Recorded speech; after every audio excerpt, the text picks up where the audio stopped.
Before the midterm, several students asked me on the best way to prepare for the midterm, and I discussed my own personal note-taking technique that I use when I'm reading the articles and textbook chapters that you read, and also the videos and the podcasts. So what I want to do is share how I do it. It's a system that's worked for me. Everybody's going to have their own way of doing it, but this one does two things. First, by writing out some of the main ideas, gets them into my head. The second thing it does, by writing it into my own ideas, when I come to study for an exam, or I come to create an exam, I don't go back to the whole article. I take out the notes where I've written down the most important parts. So I'll show you how I do it. I know it's more difficult for you because I already know this topic. I teach it all the time, even though the articles are new. But when you're reading it, take some notes. That way when you come to class and if you see me discussing things that you haven't thought of, take notes on those. Hopefully I'll be discussing things that you've already written down, and that will then reinforce it for when you are studying for the final exam.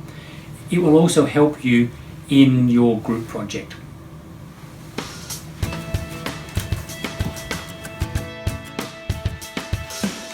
When I come to prepare for the week's class and I'm ready to do the readings, the first thing I do is I go to the syllabus and I check up to make sure that I'm doing the right readings, because like you, I don't have any time to spare. So the first thing I do, I make sure I've got the right week.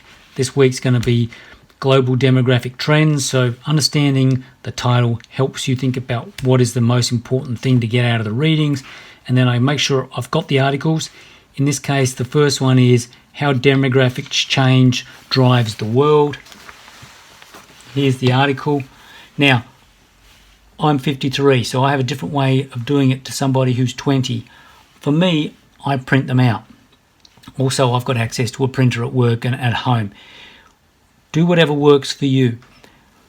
If you do convert them to PDF and then you use a PDF note-taking software where you can write on that document on your tablet or laptop, make sure that it also includes any of the diagrams or photos or tables or graphs and the captions, because those are important. They're important for telling the story and they're important for preparing for class and for the midterm. So when I start reading, I am not going to take notes on a separate document. That will be the second stage. The first thing I'm going to do is I'm going to read through this document. I'll underline anything that's important, but I will also take notes on this document for things that I think are important and that I want to remember.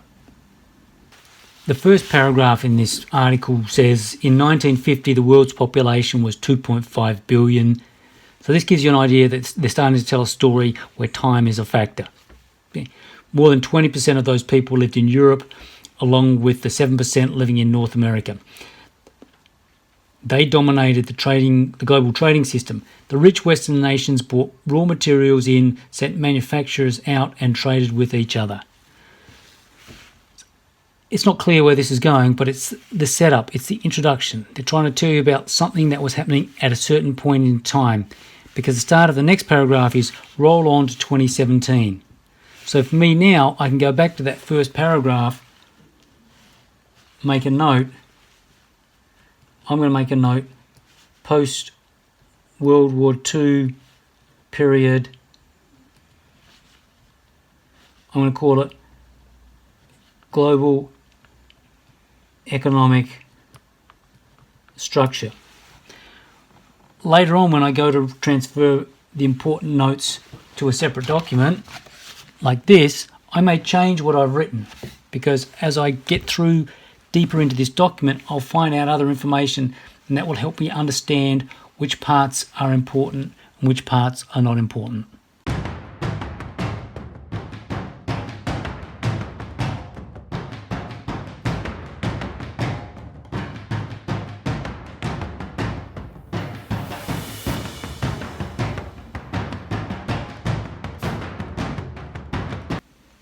Now I've finished reading this article, I've made a bunch of notes all over it. Some relate to the article directly, some of them that have question marks, that's what that is, question mark there, are editorial parts that I've put in. Here I've asked if this is referring to the colonial system that still existed in 1950. Also making a note here that we've got a change in population size and also the geographic distribution of where populations are around the world. So I read on through the whole article, making notes that make sense to me. One thing about this article is that it brings in things that we've seen before in the early part of the chapter, like the World Trade Organization, trade flows, also global supply chains, and the export of jobs. So I've made notes about that in the margins here on the document. So when I go back, I will decide which ones of those that I want to include in it. Some places I've just put in why or how if I think the article itself hasn't addressed the question. Even down the bottom here, I've said weak statement. The statement doesn't really tell me anything more, so I want to look at this critically and I want you to do the same. So that's the first part of it. The second part is when I take a separate document like this, and the first thing I want to do is just include the basic information about the source. In this case, it's the article. This does two things for me. It gets me started writing, which is kind of weird, but it makes it easy to get started. The other thing it does is it lets me work out where the information comes from later on if I'm going to use it in a paper or the group project or anywhere. If I find my notes here and I don't have the heading, I can't go back to check it. So I write down this part here, if you can bear with me.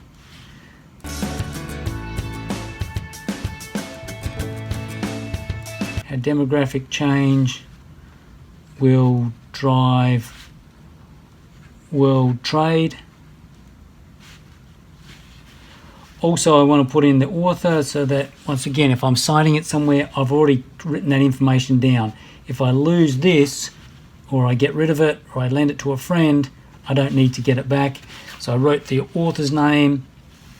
Also, if I can find the date on it, that will be useful. November 22nd, 2017, so it's not brand new. And also it came from ft.com. I'm not including every single bit of information that you might use in citing it. It'd be enough that if I was going to put this into a term paper, I could go and find it. And then on the document, I create a margin down this side here. In this little margin here is where I'm putting my page numbers related to the notes I'm taking. Over on this side, sorry, down here, is where I add any extra notes. Because I might make some notes here from page 1 and page 2 and page 3. And then when I get down here to page 3, I realise it links to something that I read in page 1 and there's not enough room up here. So I can put it in the margin here and draw an arrow to link the two parts together. This is a little time consuming in the time when you're doing it, but when you come to study for an exam or to use it in a paper, then you've already done all the hard work. This is the equivalent of all the time that you spend in the gym or practicing layups or soccer drills or anything like that, so that when it's game time, you've already done all the hard work and all the pieces will just fall into place. So when I take this document, I'm not going to write out everything, every piece of information, but I will change it too. And it's very important that when I took my notes here, I wrote them in my own words. What I'm writing here now is going to be in my own words. There's not going to be any quotes at all. What I'm trying to do is to know that I understand this document, and if somebody asks me about it, or if I got asked in class, that I could just stand up and give it straight in my own words. So what do I do with these documents too? Because they're the printed version, I'm able just to write down what the page number is. And then from there, I just go through and start writing my notes.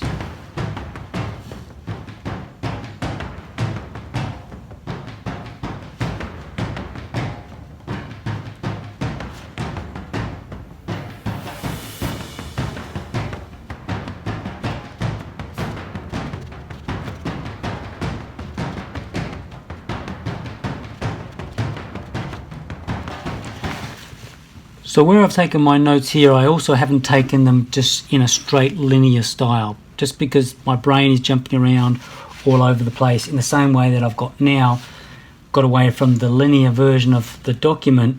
I can look at my notes and things that I've put here to try and work out what is important. So I've written about here about there's a dominant economic structure, but the article talks about how it was in 1950 and is comparing it against 2017. So I put those in, I haven't actually put them into two separate boxes, but I've put them in an open bracket on each side, and then outside of that I've put in here that little triangle for change from chemistry, change in global trade patterns. As I get further into the document, I may add more notes in the margin here. I'm not saying that these are the most important notes. I'm saying this is the style I'm using to find out what are the most important notes for me, and that way as I come into the class, or the professor, prepare to teach the class, or you, the student, get ready to participate in the class or to take the midterm, you've started putting them down in a way that will mean something to you, and that you can then draw upon these ideas to create answers in class and the midterm. I hope this is useful. If you have any questions for me, then just let me know either in class or through the comments section.